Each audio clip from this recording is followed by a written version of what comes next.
عسلامة ومرحبا بكم في فيديو جديد. فيديو اليوم إن شاء الله باش يكون نهار كامل فيديو تحفيزي روتين شنو عملت فيه.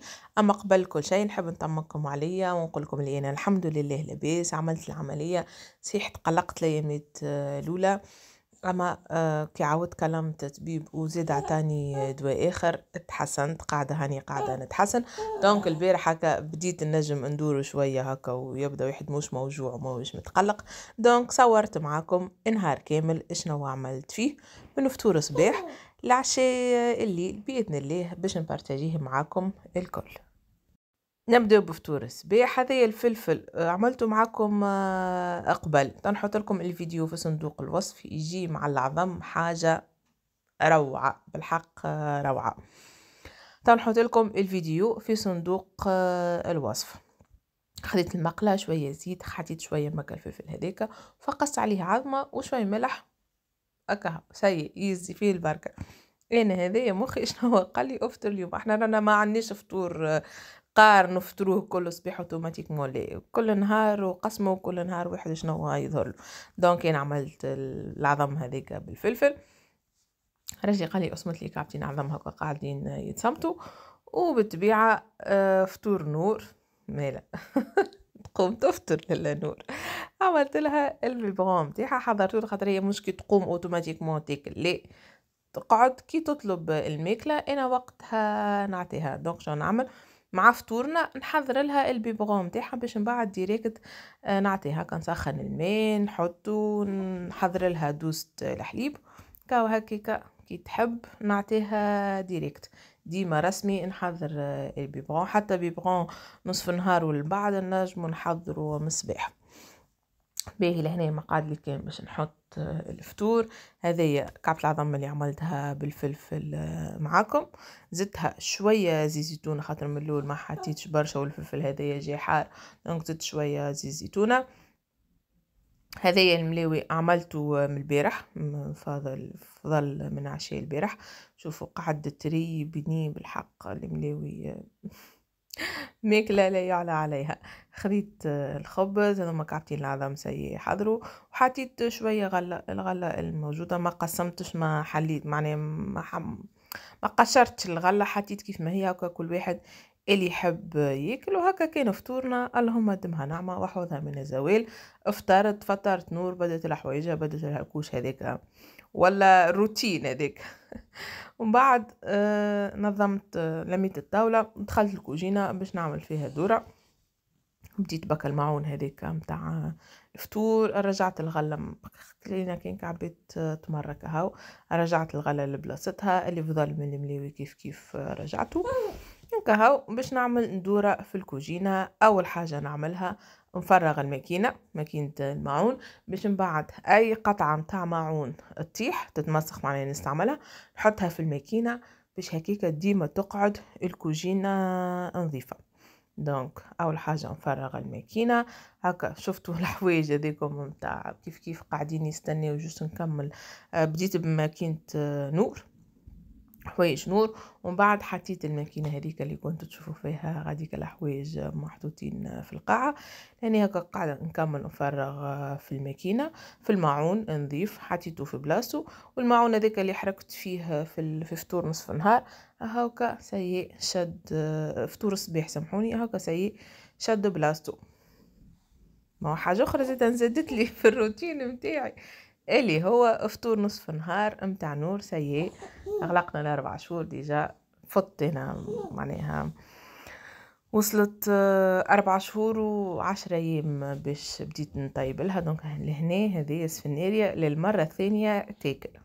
بدينا بسفناريا وبعد هكاكا كل مرة نزيدو ان شاء الله خضرة جديدة. دونك حطيت لها هي سي رقدت، حطيتها رقدت باش نحضر لها فطورها باش من بعد كي تقوم تلقاه حاضر.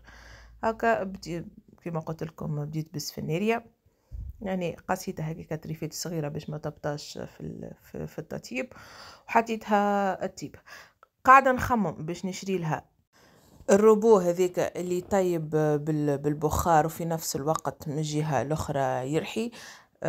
قولوا لي كانكم حسب تجربتكم كانكم شريتوه قبل واستعملتوه لصغاركم، قولوا لي يندرى يستحق باش معناها واحد يشتريه، ولا باش يشتريه هكاك باش تستعمله مرة اثنين ويقعد مطيش. الحقيقة انا مازلت نخمم، مازلت مانيش مقتنعة برشا، قاعدة نقرا في الليزافي متاع الناس. قولوا لي نتوما كانكم كان عندكم ولا استعملتوه لصغاركم. سي حطيت فطور نور يطيب الوقت اللي الماكينة الأولانية سي تغسلت، قاعدة ننشر فيها. باش تقولوا لي نعرف باش تقولوا لي علاش تنشر في الدار، ما هو صحي انشر البرا. راني قليل قليل قليل قليل وين ننشر في الدار، جوست وقت اللي تبدا الدنيا امطر. كيف البارح امطر المنشر دخلته.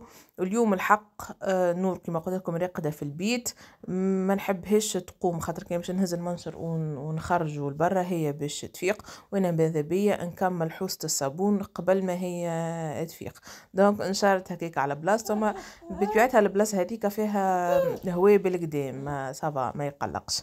لهنا قامت نور تايي اخر قطعه انشرت فيها الحوايج وكملت حطيت الماكينه الثانيه، هي قامت وكهو وبدات تخرنن على الماكله دونك على البيبغان. دونك وانا الطبيب اخر مره هزيت عملت لها الفاكسان نتاع 4 شهور، عمل لي ملاحظه على النظام نتاع الماكله نتاعها. هي كيفاش تاكل كمية صغيرة ومن بعد تعاود تطلب في ساعة في ساعة. قال لي الكمية اللي تاكل فيها بنتك متاع واحد عمره شهر مش متاع عمره 4 شهور. دونك شنو يلزمني نزيد نطول لها في الوقت، نجوحها معناها الماكسيموم، مش نجوحها بالمعنى الخايب للنظام وكهو. لازمها تقعد اكثر وقت ما تاكلش باش نزيدها في الكميه باش هكاكا تتنظم. قال لي نورمالمون تاكل 4 مرات هكا في النهار. قامت تخرنن على بيبغان، دونك قلت الحل الوحيد هي تسكت في البوسيت وتسكت البرة كي تبدا تحوس.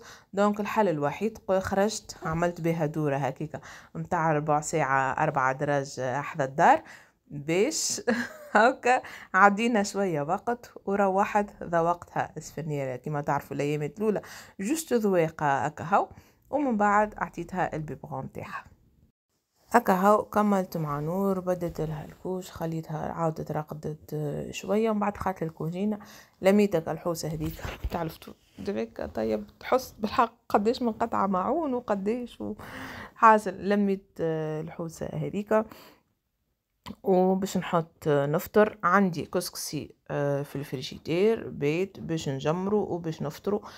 كي الحق يبدا عندي بيت انا ما نطيبش معناها، ومن المكثر انا راني نطيب مره واحده في النهار اللي هو اللي من المكثر ديما نقرا حساب فطور نصف نهار ونكون وحدي في الدار. دونك انا هكا هاو نفطر نص نهار. دونك هكا من المكثر نقرا حسابي من العشاء معناها هكاك يقعد لي الفطور ديما فطور نصف نهار يكون البيت اللي عندي في الفريجيدير. كملت فطرت قعدت ارتحت شويه ومن بعد حضرت هذا الكل اللي قاعدين نشوفوا فيه. حضرت البونسمون الفرملية خاطر ساعة أخرى تجيني لازمني نحي البونسمون وحدي ونخلي ساقية ساعة هكاك بلاش فاصمة باش تتهوى شوية. دونك لهني حضرت كل شيء حطيته فوق الطاولة وبديت نحي في البونسمون بتاعي كما قلت لكم، وقعدت ارتحت شوية طون لي نور راقدة انتهى مديت سويقة. كملت نحيت البونسمون بطبيعة وقعدت. جات الفرملية بدت لي الفاسمة، نور قامت هكا كما تعرفوا عاود الروتين هذاك متاع نور. ولهنا اخر العشية دخلت للكوجينة باش نطيب العشاء. عندي دجاجة كاملة الحق انا خليتها هكاكا كامل ما حطيتهاش في الكونجيلاتور راني خليتها الفوق على اساس باش نطيبها الكل. وبعد قلت برشا علاش نطيب فيها الكل خليني نقسمها. نعرف معني مش باش تتيكل الكل. وزيدنا من غدوة فطور نصف نهار ما هوش في الدار قلت زيد باش نعمل بزيت. دونك شنو عملت قسمتها على زوز. النص الاولاني حطيته في ساشي وحطيته في الكونجيلاتور هذاك نجبدو نهار اخر نطيبو، والنصف الثاني باش نطيبو معاكم. قبل ما نحطها تحت السبيلة وننظفها بالخل وكا الحاجات هذيك بالمقص نحيتها كثر في الجناح وقصيت الزايد الكل. خليت الجلدة حبيتها تحمر يعني فرد المرة شرحتها وهزيتها غسلتها فرد المرة. هو راه نورمالمون نغسلها ومن بعد نعاود نجرحها وهكيك خير. مي انا هكا فرد المرة نزرب تعرفوا ما عادش مع نور نعمل حاجة على راحتي. دونك جرحتها ومن بعد نظفت حازتها تحت سبيلة بطبيعة، نفختها شوية في الخل، ولا من مكثر راني نعمل قارص وملح، ما عنديش برشا قارص، وليت نظفتها بالخل وشللتها بالماء البارد بالباهي وحطيتها تسقطرت شويه. الوقت اللي حضرت لها اللفاح صبيت شويه زيت نباتي من جاني يدي تزرفت في الزيت، نقصت شويه، حطيت مقدار مغرفتين ماكله هكاكا. بالنسبه للفاح حطيت مغرفه كركم، مغرفه صغيره كركم، مغرفه صغيره كليل وزعتر ولا اغ دو بروفونس، مغرفه صغيره تابل، مغرفه صغيره ثوم مرحي، نص مغرفة صغيرة فلفل أحمر حلو للون وكهو، فلفل أكحل ما عنديش مسنسة نحط فلفل أكحل. خلطتك لفاح وخديتك دجاجة بعد ما تسقطرت نص دجاجة هي وفوحتها بالباهي هكا، حاولت باش نوصل الفاح للبلايص الكل وبالاخص لك التجريحات هذيك. العملية دي نجمو نعملوها من قبل حتى بساعتين ولا قبل حتى بليلة، حطيتها في الفريجيدير تاخذ شوية لفاح. ومن بعد حضرت كعبة كيك لفطور الصباح. خديت الصحفة اللي باش نخلط فيها، حطيت 200 جرام سكر، انا حطيت سكر اسمر، نجم نحطو سكر ابيض عادي، وحطيت كعبتين اعظم، وباش نزيد معاهم ساشي سكر فانيي، وخلطت كل شيء مع بعض وهكا ذوبت السكر في العظم بالفوي. سهل ما في حتى شيء، لا نستحق باش نجبدو للربو ولا حتى شيء، بالفوي باليد يحضر. زدت على العظم والسكر 200 جرام زبدة ذايبة عملتوه بالزبدة، وعندي 3 كعبات بنان. البنان قعد طاب على الاخر باش ما يطيشش كيف العادة. قشرته وحطيته في الكونجيلاتور، هكا جاء وقته وجبته هو طايب على الاخر. دونك انا حطيته وهكا نزلت عليه بالفوي، سينو نقصوه طروف في هكا طريفات جويدين في الخليط هذاك. وباش نزيد فرينة حطيت 225 جرام فرينة، وزدت عليهم ساشي خميرة جاتو، مش خميرة خبز، خميرة جاتو، خميرة حلويات فيها 11 جرام هكا، وخلط كل شيء مع بعضه. حق الكيك هذا انا من عشاقه، يجي بنين يجي خفيف. بالنسبة للحلو حلاوته هكا ممتازة، راهو تنجموا تنقصوا فيه كان تحبوا، هكا يكون القوام متاعو. وزدت الشوكولاته نجموا نستغنيو عليها، نجموا ناخذ حتى 50 جرام شوكولاته.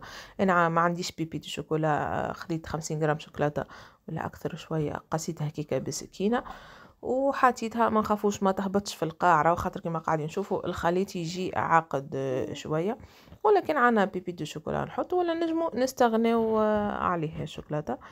هكا هاو حطيت توا الخليط في القالب متاع الكيك بعد ما دهنته بشويه زبده وشويه فرينه على فور على 180 درجه، من فوق ملوطه حتى لين طاب. انا خذيلي 30 دقيقه، وهذه هي النتيجه متاع الكيك. الحق ما صبرتش، الريحه ياسر بنينه، وعبيت الدار قصيته وهو سخون هكاكا وذقته معاكم، خاطر الحق كما قلت لكم انا من عشاق الكيك هذيا. هكا كليت ديجا 2 مرسوات هذيكم كليتهم قبل العشاء، كليتهم العشاء كملت بهم قهوتي، خاطر كي ما شفتوني في الصباح ما عملتش قهوه، قلت خليني نلوح عليهم القهوه، ومن بعد لي ما صبرتش في وسط النهار عملت قهوه وقعدت هكاك نترشف فيها حتى العشيه كملت بها الطروف الكيك هذوما. هاكا ياس بالحق ياسر بنين، ننصحكم جربوه الكيك هذايا يجي روعه. كملت مع الكيك وحطيت الدجاج جيتي بين راني حطيته يطيب في الاير فراير، ما كانش نجم نحطوه في المقلاة على نار هاديه ولا نحطوه في الفور. في نفس الوقت الحق ما صورتش، ما ريتكمش معايا نور في الكوجينه ما نجمش نصور، قليت عظم وقراع وفلفل وطماطم، هذيك هي الحكايه. حتى في التفويح ما فوحتوش، خليت باش نفوحوا معاكم. واي حاجه نقليها نحطها في الكسكيس تتسقطر كيما وريتكم. شفتوا كميه الزيت اللي تهبط كيكه. اي حاجه معناها كي تعملوا كفتيجي ديما من المقله ديريكت للكسكيس وخليها تتسقطر، يجيكم الكفتيجي ما يجيكمش هكا غارق بالزيت يغدد بالزيت، لا يجي خفيف على الاخر. دونك اعظم، حطيت 4 كعبات عظم، 3 كعبات طماطم، قرون فلفل، وشويه قرع احمر، وسطرتهم مع بعضهم. فما اللي يحبوا مقصوص برشا، فما اللي يحبوا مش مقصوص برشا، هذاك حسب الذوق. في وسط القصان حطيت بصل ومعدنوس يفوحوا بالكدا، نجمو نزيدو هريسه عربي، انا ما عنديش هريسه عربي. و... وفوحته ملح وتابل، نحط تابل، ومسيس نحط فلفل اكحل، ما عنديش فلفل اكحل. هنا سي الدجاج تاب، حطيت قليت شويه بطاطا. البطاطا تحبوا تجيكم بنينه، سختو مع الحاجات التونسيه هذه والعربي. اول ما تهبطوا البطاطا اعملوا عليها رشه بصل ومعدنوس، وشوفوا البن هذيك الدجاج سي تحمر بالباهي. رشة بصل ومعدنوس، حطيت طروف قارص. الكفتاجي كيف حطيته في الصحن، وخليت انا الفلفل ما حطيتوش الكل، خفت لا يجيني حار برشا. كيما شفتوا كي سقطرتوا شاح على الاخر، معناها هكا الزيت نتاع القليين الكل تنحى. نزيدوا رشه زيت زيتونه، يزيدوا بنه على بنه، كهو رشه بصل ومعدنوس. بالنسبه لي انا بس كفتاجي يلزموا البصل ومعدنوس، زدت من الفوق رشه بصل ومعدنوس. وهذا هي النتيجة النهائية للكفتاجي، جايبينين الحق. هذه البطاطا، بطاطا ساشيات سورجيلي حاضرة، جوست قليت هكا هاو. وهذيك الدجاج، وهذا هي الكيك اللي عملته معاكم بعد ما كليت منه هكا زوز مرسوات هكا هاو، غطيته وخليته لفطور الصباح الغدوة ان شاء الله. وهكا نكون وصلت معاكم لاخر الفيديو، ان شاء الله يكون عجبكم، ان شاء الله تكونوا عديتوا معايا وقت باهي. وتو ما قعد لي كان نقولكم ان شاء الله نلقاكم على خير من هنا للفيديو الجاي، وبسلامه.